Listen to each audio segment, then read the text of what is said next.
Saudara, bagaimana cara Pemprov Bali menertibkan turis-turis nakal di Pulau Dewata? Kita bahas bersama Wakil Gubernur Bali, Cokorda Oka Arta Ardana Sukawati atau biasa disapa Cok Aceh. Selamat malam, Pak Wagub. Selamat malam. Pak, bagaimana Pemprov Bali menindak warga negara asing yang melanggar aturan? Sejauh mana aturan ini ditegakkan? Iya, terhadap pelanggaran aturan saya kira sepakat sebagaimana disampaikan Pak Menteri tadi, di manapun itu melanggar peraturan harus ditindak termasuk di Bali.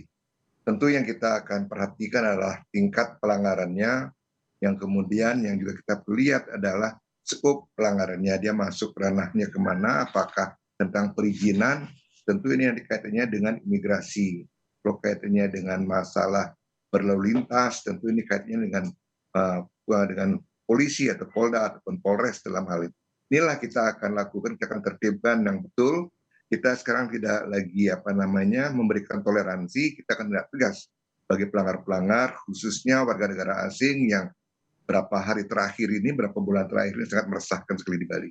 Oke, Pak Wagub, kalau kita tahu kan di Bali itu rental motor itu jadi salah satu hal yang memudahkan bagi para turis.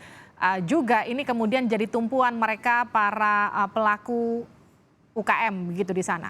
Yang jadi pertanyaan, kenapa kemudian larangan untuk tidak boleh menyewa kendaraan bermotor khususnya roda 2, Pak Wagub? Saya kira yang perlu kita cermati adalah dari segi penertiban. Tentang penyewaan motor, saya kira bukan persoalan baru dari dulu pun, terutama ketika fasilitas umum kita itu belum mencukupi, motor menjadi penghubung yang sangat efektif dari satu destinasi dari satu objek ke objek lainnya. Yang perlu ditertibkan adalah yang pertama dari sisi penyewanya. Nah, sekarang penyewanya sekarang kita susah kontrol, kadang-kadang perorangan yang punya motor satu ketika motornya digunakan disewakan begitu saja. Dari segi penyewa, saya kira ini perlu kita tertibkan, apakah harus ada izin, apakah harus berbadan hukum, operasi, dan lain sebagainya. Kemudian tentu juga terhadap motor yang akan disewakan, kita juga lihat kelengkapan-kelengkapannya, apakah kelengkapan spion, rating, lampu, dan lain sebagainya juga sudah memenuhi syarat. Termasuk juga tahun keluaran kendaraannya juga perlu kita perhatikan. Nah, terhadap sisi penyewanya ini juga kita perlu perhatikan, apakah mereka sudah mempunyai surat izin mengemudi, karena ini menjadi hal yang penting sekali.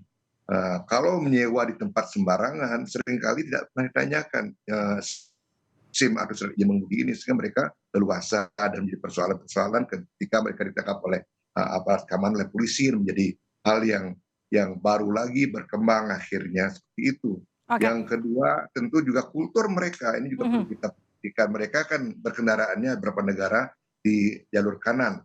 Nah, ini juga perlu pelatihan, tidak bisa mereka langsung mengambil motor, mereka langsung tancap gas di jalan. Demikian yang kaitannya dengan sewa-sewa motor itu. Baik, Pak Wagub, ini Bali kan selama ini dikenal sebagai surganya buat para wisatawan. Apakah kemudian ini jadi alasan turis bisa katakanlah seenaknya melanggar aturan yang kebetulan di negara mereka itu ketat tidak boleh dilakukan, tapi kebebasan ini lebih fleksibel dilakukan di Bali?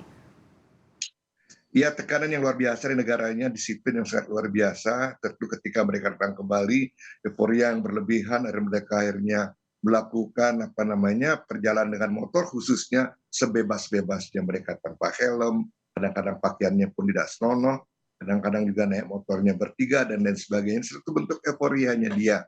Yang kedua, tentu juga dalam tanda kutip saya melihat ada perasaan mereka lebih maju, mereka lebih modern, sehingga bagaimana mereka mencerminkan atau mewujudkan kemajuan-kemajuan tersebut dalam bentuk kebebasan-kebebasan tersebut. Nah, ini juga hal yang kita perlu kita lihat, mereka menganggap dirinya luar biasa. Hmm. Kita sering malahan mereka yang memarahin kita sebagai orang Bali, saya sering dimarah sama bule. Jadi ini kadang-kadang kok jadi terbalik, harusnya saya yang marahin mereka, ke mereka yang marahin saya gitu. Hal-hal seperti ini perlu kita juga perdalam, sehingga menurut saya sangat sepakat sekali kita harus tertibkan, karena bisa biarkan hal yang berkelanjutan di Bali. Ya, artinya kan sanksi dan aturannya juga harus ditegakkan, tak pandang bulu apakah kemudian itu wisatawan domestik ataukah kemudian mereka wisatawan asing, begitu ya Pak Wagub. Tapi kemudian Iya, jadi pertanyaan gini, ketika kemudian sanksinya ditegakkan, aturannya diperketat, siap nggak Bali ketika ini kemudian mempengaruhi tingkat kedatangan turis asing ke Bali nanti? secara jangka pendek ya mungkin akan berkurang karena wisatawan yang berharap ke Bali mendapat kebebasan akhirnya mereka tidak bisa lagi datang ke Bali, mereka tidak akan mendapatkan apa yang mereka impikan tentang kebebasan tersebut. Tentu nanti secara kuantitatif wisatawan ke Bali akan kurang. Ini dalam jangka pendek, tapi saya yakin dalam jangka panjang Bali kan tidak menawarkan wisata bebas. Bali yang ditawarkan adalah alam yang indah, masyarakatnya yang ramah, keunikan budayanya. Saya kira nanti bagi wisatawan yang ingin menikmati keindahan alam Bali, ingin melihat keunikan budaya Bali, saya kira akan terus meningkat ketika mereka merasa nyaman berdatang ke Bali, tidak diganggu lagi oleh wisatawan yang bebas-bebas tadi itu. Oke, ketika kemudian kedatangan turis asingnya berkurang, artinya kan perekonomian di Bali khususnya mereka para pengusaha di sektor pariwisata yang sekarang baru mulai bangkit ini akan kembali terganggu. Apa penjelasan Anda sebagai wakil gubernur ke mereka yang kemudian sekarang perekonomiannya sebetulnya sudah mulai pulih? Iya, sesungguhnya wisatawan yang bebas-bebas seperti ini secara ekonomi tidak banyak memberikan Oke, kontribusi terhadap wisata Bali. Jadi saya kira teman-teman pelaku pariwisata yang kebetulan saya juga ketua PRI Bali, saya kira mhm. sudah siap pada kegiatan ini. Baik, terima kasih Wakil Gubernur Bali telah bergabung bersama kami di Sapa Indonesia Malam. Terima kasih Pak atas waktunya.